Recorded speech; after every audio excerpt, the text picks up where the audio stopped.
Hey guys, tonight we drift back to the quiet streets of Salem, Massachusetts, in the year 1692. You step softly onto cobblestone paths that glint faintly under a pale moon, the cold air wrapping around you like a thin, itchy blanket. The town seems almost frozen in time, with smoke curling lazily from chimneys and the occasional scrape of wagon wheels against dirt roads. You probably won't survive this without at least a shiver or two, but don't worry, it's mostly psychological, probably. So, before you get comfortable, take a moment to like the video and subscribe, but only if you genuinely enjoy what I do here. And while you're at it, leave a comment with your location and local time. I'm curious who's wide awake with me right now. Now, dim the lights, maybe turn on a fan for that soft background hum, and let's ease into tonight's journey together. You trudge past modest wooden houses, their steep roofs coated in frost, noticing the way shadows stretch unnaturally across the narrow streets. Each step feels amplified in the eerie silence. Even the distant bark of a dog echoes like a warning. Children's laughter, which usually punctuates evening chores, is absent, replaced by the muffled whispers of families indoors, wary of the cold, or perhaps wary of something else. Lanterns glow weakly, casting hesitant circles of light, revealing faces pressed to windows, eyes darting in suspicion. You catch the smell of burning wood mixed with the faint tang of livestock pens, and it strikes you how ordinary this village appears, yet an undercurrent of tension coils through it like a snake ready to strike. Life here follows strict rhythms, men returning from fields, women tending to hearths, and everyone attending the meetings at the meeting house.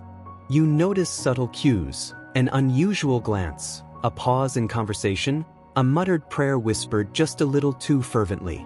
Historians still argue whether this tension was purely spiritual fear or a complex web of social anxieties and economic pressures.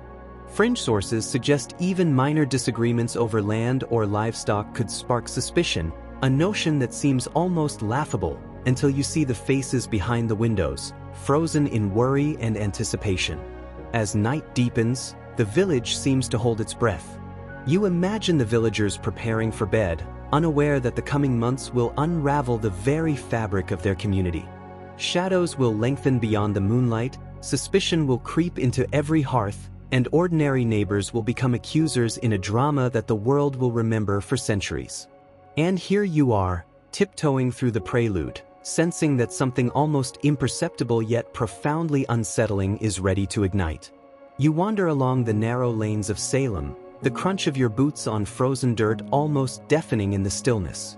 Every corner seems to carry a whisper, and you can't tell whether it's the wind teasing your ears or neighbors muttering prayers under their breath.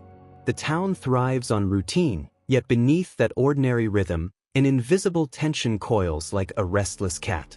Candles flicker in windows, and you can almost hear the stories that pass silently from one house to the next. Stories of spirits, curses, and the ever-present fear that someone, somewhere, might be consorting with the devil. You stop near a modest home where two girls are giggling nervously. Their whispered conversations carry over to you, though you can't catch every word. One mentions a neighbor's cow behaving strangely, while the other hints that her own mother sometimes dreams of strange figures lurking in the woods. It's charming at first, almost like folklore, until you notice the way their eyes dart toward the forest line, as if expecting something to emerge from the shadows at any moment. You realize that in Salem, even the most innocent rumors can metastasize into suspicion. Folk beliefs are not just stories, they are lenses through which every glance, every cough, every misstep is scrutinized. Fear and superstition intertwine seamlessly with daily life. You pass a group of townspeople gathered near the well, arguing quietly about the origin of a sudden illness in a neighbor's child. Some blame the alignment of the stars, others a spell cast by someone's jealousy. Historians still argue whether these fears were amplified by genuine belief in witchcraft or whether they were fueled by economic competition and personal vendettas. Fringe accounts even suggest that certain herbs and home remedies, once misunderstood, were labeled as evidence of magical practices. You pause to imagine carrying such a burden of suspicion yourself, every sneeze, every cough a potential accusation. The woods at the edge of the village seem darker than usual tonight, their trees knotted like gnarled fingers reaching for the sky. You catch yourself wondering what it would feel like to be a child in this environment, learning that innocence can be weaponized, that a whisper can transform into an accusation, and that the unseen carries more weight than the visible. The very air feels charged, like static before a storm. And as you continue past shuttered windows and closed doors, you sense that Salem's people are already on edge, teetering between normality and hysteria as the seeds of a terrifying narrative quietly take root. You trudge toward the meeting house, the center of Salem's social life, and notice how quickly a simple cough can spark glances filled with suspicion. The first accusations erupt like sparks from dry tinder, small and easily overlooked at first. An odd tremor, a sudden fainting, children writhing in mysterious fits. You watch as concerned neighbors gather, their eyes wide with both fear and curiosity, debating quietly whether these events are mere illness or signs of something far darker. You might chuckle nervously at the thought, imagining a dozen villagers pointing at each other over nothing more than a sneeze, but in Salem, such laughter is a dangerous indulgence. You move closer to a cluster of homes where families murmur about Tituba, a household slave whose knowledge of folk practices has drawn unwanted attention. Stories of her magical abilities swirl through the town, some rooted in truth, others twisted by rumor. Children, not fully understanding the consequences, imitate gestures or speak of shadows and curses, giving credence to their elders' fears. Fringe accounts even claim that some children claimed to see spectral figures sitting on them at night, which terrified neighbors and fueled the growing paranoia. Historians still argue whether these behaviors were the result of psychological stress, imaginative play, or deliberate manipulation, but either way, they set Salem on a course that would soon spiral beyond reason. The first formal accusations are delivered in hushed, trembling tones. You imagine standing in that dimly lit room, the smell of candle smoke and wood polish mixing with the palpable tension. When a parent steps forward to accuse a neighbor, every head in the room swivels, and the weight of judgment settles like a cold hand on your shoulder. Even the most mundane conflicts, a disputed field boundary, a disagreement over livestock, can now be recast as sinister intent, and suddenly the entire village is caught in a web of suspicion. You notice how easily fear can transform ordinary people into accusers, and you shiver, realizing that none of them are immune. Outside, the night deepens, and the faint sounds of distant church bells echo through the streets. You glimpse figures huddled at windows, their eyes reflecting candlelight and anxiety. It's a moment of quiet before the storm, yet beneath it lies the undeniable tension that will soon erupt into trials, arrests, and accusations that ripple through families and friendships. Each whispered rumor, each fearful glance, becomes a thread weaving into a tapestry of hysteria that will define Salem for generations. You step back from the meeting house, sensing the enormity of what is about to unfold, and understanding that what began as minor suspicion will soon engulf the entire town. You walk into the heart of Salem's courtroom, where wooden benches creak under the weight of anxious villagers, and the air is thick with smoke and whispered fear. The room smells of sweat, ink, and candle wax, and every footstep echoes like a drumbeat announcing an inevitable doom. You notice the accused, some pale, trembling, others trying to mask their terror with feigned composure, each one staring at the faces around them, trying to discern friend from foe. The proceedings have begun, and you realize that this is no ordinary trial. Here, your neighbor's word can determine life or death, and logic often bends under the weight of superstition. Witnesses step forward, their voices quivering as they describe the odd behaviors, spectral visions, and supposed acts of witchcraft they have observed. One girl claims she felt a shadow sit on her chest in the middle of the night, while another insists she saw a neighbor's apparition dancing in the moonlight. The townspeople listen intently, nodding gravely, each detail feeding the growing hysteria. Fringe sources note that some children even mimicked these visions deliberately, caught between play and performance, yet their words carry the force of law in this tense environment. Historians still argue whether these testimonies were sincere or manipulated, but in the courtroom, intent hardly matters, perception reigns supreme. You notice how the judges attempt to maintain authority, yet their own expressions betray uncertainty. Every statement is dissected, questioned, and reinterpreted, and you can feel the tension snapping like a live wire. Parents whisper cautions to their children, while some townsfolk exchange secret nods, silently weighing whether they should speak or stay silent. The court becomes a stage for fear, suspicion, and moral panic, where even the slightest hesitation can be read as guilt. Spectral evidence, the idea that spirits or visions could confirm a person's wrongdoing, looms over every testimony, shaping verdicts and sentencing with unsettling ease. As you step outside to catch your breath, the town feels smaller, suffocating almost. The echo of accusations bounces off wooden walls, and you sense that the trials are more than legal proceedings. They are a mirror reflecting the collective anxieties of a community teetering on the edge. With each passing day, the courtroom becomes the nexus of Salem's growing hysteria, where ordinary disputes are magnified, friendships are tested, and the shadow of fear stretches long into every home and street. You realize that here, reason takes a backseat to panic, and the lives of those involved hang precariously in the balance, swaying with every whispered claim. You step out of the courthouse into the crisp evening air, hoping for a moment of calm, but the fear that pulses through Salem is contagious. It seeps into every home, every conversation, and even the cobblestone streets seem to vibrate with it. Families whisper behind closed doors, neighbors watch each other with wary eyes, and children begin to mimic the frantic behaviors they observe, their playful antics inadvertently fueling the panic. You realize that fear has become a currency in Salem, traded in glances, nods, and hushed conversations, affecting everyone, whether they are accused or merely witnesses to the unfolding drama. Walking past the town square, you overhear families debating whether an unexplainable illness or a sudden death might be caused by witchcraft. You notice that small grudges, old rivalries, and economic disputes suddenly gain new significance, often interpreted as proof of hidden malice. Fringe tales suggest that even livestock behaving oddly, cows refusing to milk, chickens acting skittish, could be read as supernatural warning signs. Historians still argue whether the intensity of this fear was primarily spiritual, psychological, or a combination of social pressures boiling over. You pause for a moment, imagining living in a town where every glance and misstep could spark suspicion, and it's almost suffocating.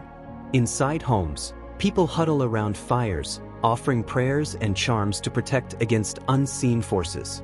Mothers soothe their children, whispering that everything will be fine, while secretly worrying that a neighbor's jealousy or a rival family's animosity could bring disaster.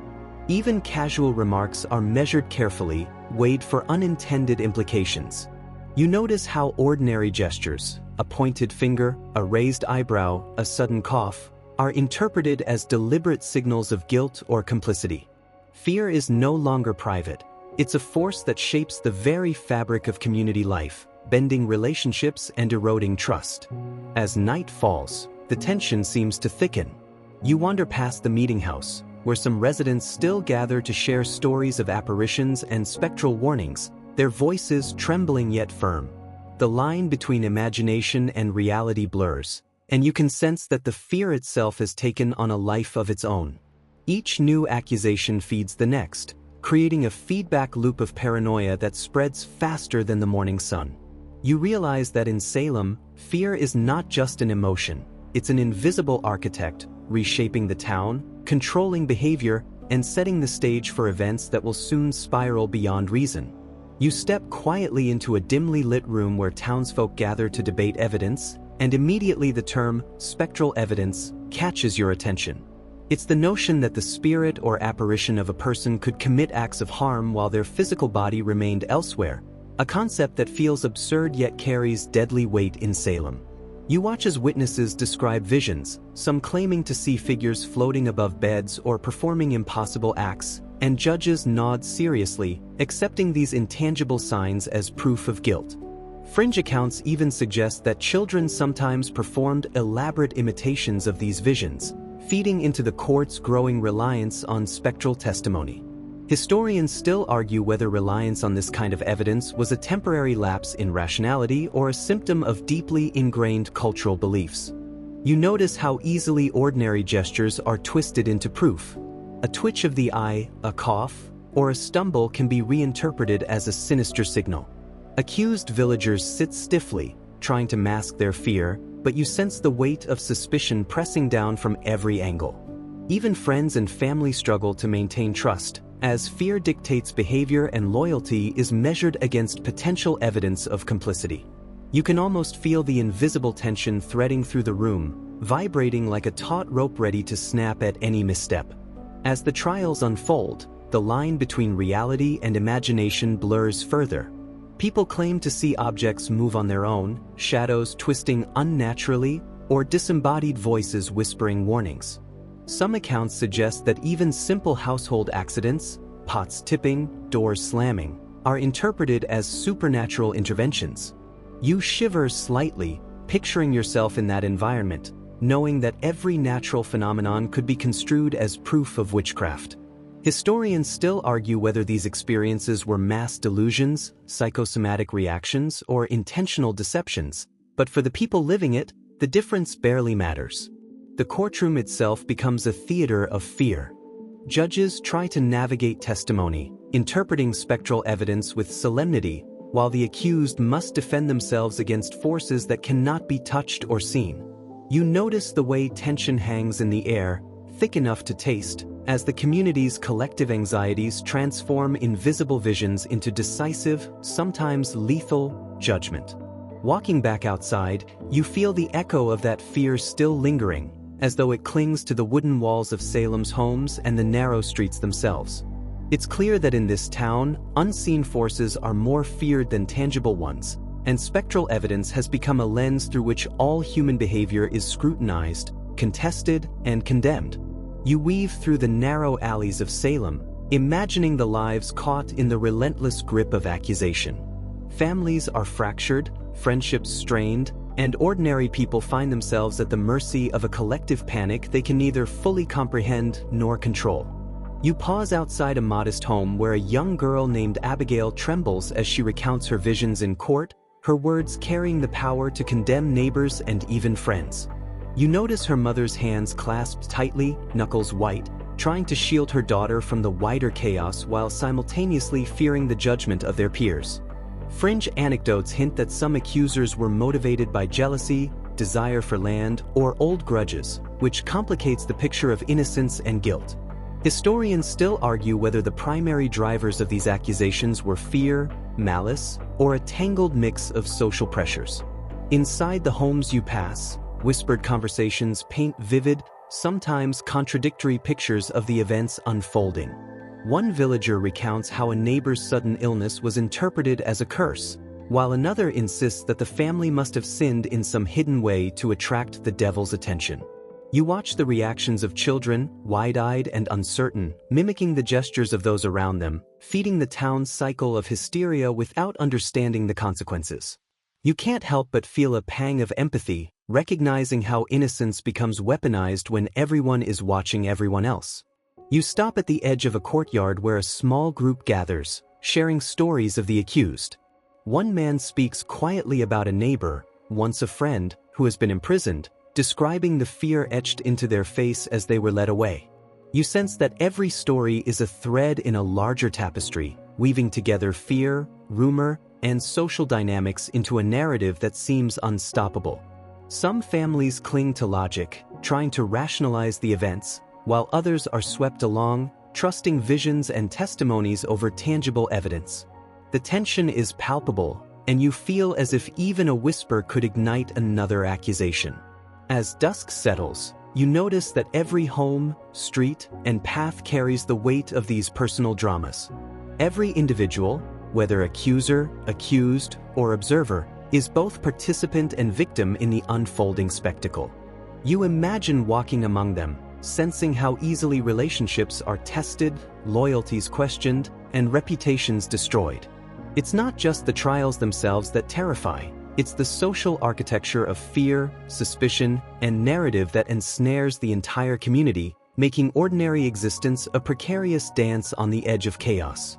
You find yourself lingering near the outskirts of Salem, listening as historians' debates echo in your mind like faint murmurs across time. Some argue that the witch trials were driven primarily by religious fervor, others by socioeconomic tensions, and still others point to a mix of psychological stress and environmental factors like ergot poisoning. Fringe theories even suggest that mass hysteria could have been fueled by political ambitions, family rivalries, or local gossip taken to the extreme. As you walk past frost-coated fields and shadowed homes, it strikes you that these debates, though centuries old, still shape how we understand human behavior under pressure. The scholars you imagine discussing this over musty tomes debate the very nature of belief. Was it genuine fear of the supernatural, or a socially sanctioned way to channel underlying conflicts? You picture them pointing to court records, letters, and diaries, dissecting testimonies that blur the line between fact and folklore. Even today, they wrestle with questions that the villagers themselves could hardly articulate. Why did ordinary people become complicit? How did children wield influence over entire communities? Historians still argue whether these trials reveal more about individual psychology or collective panic, and you can feel the weight of that ambiguity pressing into the night around you. You pause near a wooden fence, watching shadows of townsfolk stretch unnaturally across the frozen ground.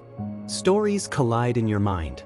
One account claims that a well-placed accusation could settle property disputes. Another tells of a child's imagination spiraling into full-blown spectacle. The lines between truth, exaggeration, and manipulation are nearly impossible to untangle, yet the outcomes were devastatingly real. Fringe sources add color, claiming that even minor oddities, a twitch, a mispronounced word, a sudden chill, could feed the momentum of suspicion. You shiver, realizing how fragile perception is, how easily fear can distort reality, and how potent belief becomes when reinforced by community validation. As night deepens, you feel the slow pulse of intellectual tension intertwined with the town's palpable fear. The scholars' debates, though distant in time, help you frame the human experience within Salem, a community navigating terror, uncertainty, and social pressure, struggling to discern truth amidst a storm of rumor, personal bias, and faith. You sense that the lessons embedded here are timeless: how easily fear spreads, how perceptions can be weaponized, and how understanding human motives requires both compassion and skepticism. Walking away from the edges of the town, you carry a sense of respect for the complexity beneath the chaos, realizing that Salem's story is never just black or white. You wander through the quiet streets of Salem, noticing the subtle shifts as the fevered hysteria begins to wane. Exhaustion has settled over the town like a heavy fog, and even the most ardent accusers seem to pause, questioning whether the relentless string of trials and arrests can continue indefinitely. You catch glimpses of families cautiously emerging from their homes, the weight of fear gradually giving way to tentative relief. Some villagers exchange wary nods, as if acknowledging a shared understanding. The frenzy has begun to collapse under its own momentum. Inside the courthouse, the atmosphere has changed subtly but unmistakably. Judges, once quick to accept spectral evidence, now hesitate, their gavel strikes less frequent, their eyes scanning for signs of manipulation or exaggeration. Accused villagers are granted moments of clearer testimony, and a few are even released as logic and compassion edge back into proceedings. Fringe accounts suggest that fatigue and public outcry, alongside intervention from higher authorities, played a critical role in halting the relentless accusations. Historians still argue whether this cooling of panic was due to rational reflection or simply the exhaustion of those participating, yet the effect is tangible: the tide is turning. You walk past shuttered windows where families quietly celebrate small victories, freed from immediate suspicion, yet the scars remain. The town's social fabric, once torn by fear, slowly begins to stitch itself back together, though you can sense the fragile threads. People whisper of those who were executed, imprisoned, or forced to flee, and you realize that even as hysteria subsides, the echoes of fear linger in the eyes and gestures of the community. Ordinary routines return gradually, but nothing can completely erase the shadow that has passed through Salem. The woods and fields feel calmer now, less charged with the invisible currents of paranoia. You notice children playing with renewed freedom, though with a cautious edge learned from recent chaos. Parents breathe easier, but every glance over a shoulder carries the memory of past terror. You understand that the collapse of hysteria is not sudden. it is a slow, creeping return to reason, a negotiation between memory, fear, and the human need for stability. Walking past familiar homes, you feel the subtle pulse of a town emerging from collective panic, aware that while the immediate danger has receded, the lessons of the trials remain embedded in every conversation, every glance, every cautious smile. You drift through Salem in the gray light of morning, sensing the aftermath of events that have left deep, invisible scars. The streets are quieter, the gossip less frantic, but the shadow of loss lingers in every doorway and over every hearth. Families that once thrived together are fractured, some grieving loved ones who were executed or imprisoned, others haunted by the memories of accusations that tore friendships apart. You can almost hear the sighs of relief mingled with the murmurs of guilt and lingering suspicion, a delicate tension that marks the community's slow recovery. You stop outside the home of a family whose patriarch was imprisoned. His absence is keenly felt, meals are quieter, chores are heavier, and laughter, once a familiar soundtrack, is now cautious and muted. Fringe accounts note that some townspeople struggled with moral guilt, wondering if they had acted rightly or had been swept along by peer pressure and fear. Historians still argue whether the broader societal repercussions, economic strain, property redistribution, and disrupted family networks had lasting effects beyond Salem, but it's clear that the human cost was immense. You sense the enormity of the consequences, recognizing that even when the immediate danger faded, the psychological and social aftermath endured. In the marketplace, commerce resumes slowly. People exchange goods and services, yet conversations carry subtle wariness. A neighbor's smile may now be tinged with hesitation, a handshake with measured care. You realize that the community's trust, once taken for granted, must be rebuilt with painstaking patience. At the meeting house, sermons speak of sin, morality, and reflection, encouraging the townspeople to reconcile with the past. But even these moral lessons are layered with complexity. What can truly undo the fear and damage sown by months of hysteria? As dusk falls, you walk past the streets, observing the resilience of a community that has endured trauma and survived.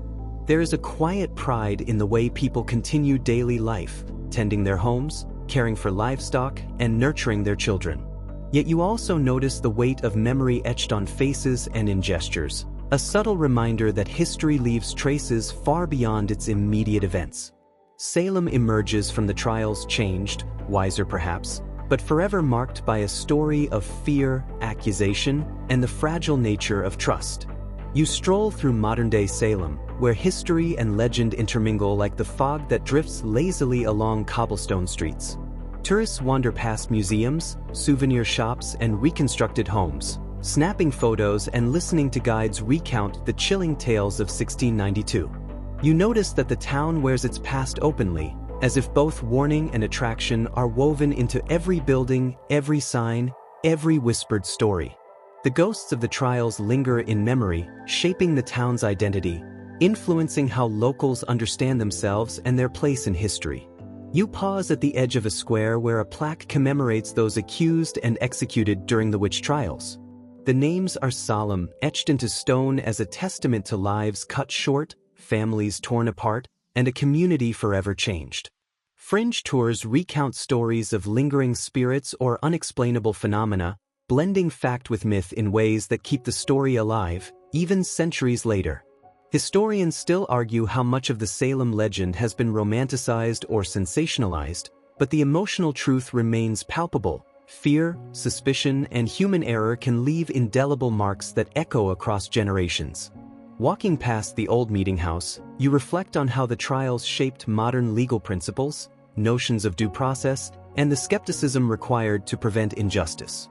You think of the courage of those who later spoke out against the hysteria, challenging authorities and seeking restitution for the wronged. Today, Salem is both a cautionary tale and a symbol of resilience. The stories of accusers and accused are woven into local culture, shaping education, tourism, and community memory alike. You notice school groups listening intently, the children's eyes wide, as if feeling the weight of history pressing softly upon them. As evening descends, you sense a strange serenity in the streets. The echoes of fear have faded into reflection, leaving room for understanding and empathy.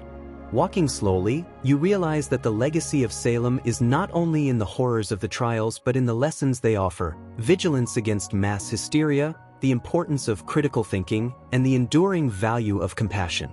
Every brick and shadow carries a reminder that while humans are capable of fear and error, they are also capable of learning, growing, and remembering with honesty and humility. You slow your pace, letting the streets of Salem blur softly around you, the edges of buildings fading into gentle shadow. The town feels less like a place of accusation now and more like a quiet witness to history, carrying memory in the texture of its walls and the pattern of its cobblestones. You inhale the crisp evening air, imagining the countless lives that have passed through here, each carrying stories of fear, courage, grief, and hope. There is a soothing rhythm in the way night settles, a steady hush that seems to encourage reflection, as if the town itself is breathing with you, inviting calm and quiet understanding. As you walk, you notice subtle details: a flicker of lantern light in a window, the distant croak of a frog by the river, the soft rustle of leaves in a light breeze.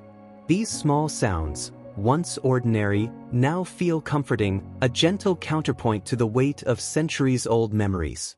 You imagine yourself sitting on a worn bench, letting the world shrink to this quiet moment, each sensation a reminder that time moves forward, carrying both lessons and peace. The fear that gripped Salem so tightly has softened into stories and reflections, tangible only in history books, plaques, and the quiet hum of human memory. You allow your thoughts to drift, picturing the people who lived, who survived, and who taught us about vigilance, empathy, and the fragility of trust. The streets are calm, and even the shadows seem to lean in, whispering soft reassurances. You feel the tension dissolve slowly, replaced by an almost lullaby-like serenity, a reminder that the mind can rest, that the lessons of history need not haunt you but guide you gently. You can almost hear a sigh, collective and quiet, as the town itself exhales and night settles fully around you. Your steps grow lighter, your breath slower, and the vivid images of trials and hysteria fade into a soft haze. The town, the people, the stories, they remain, but you are here, in the present, carried by the quiet rhythm of understanding and reflection. Let your mind linger in this calm, gentle space, allowing the echoes of history to settle like dust, soft and harmless.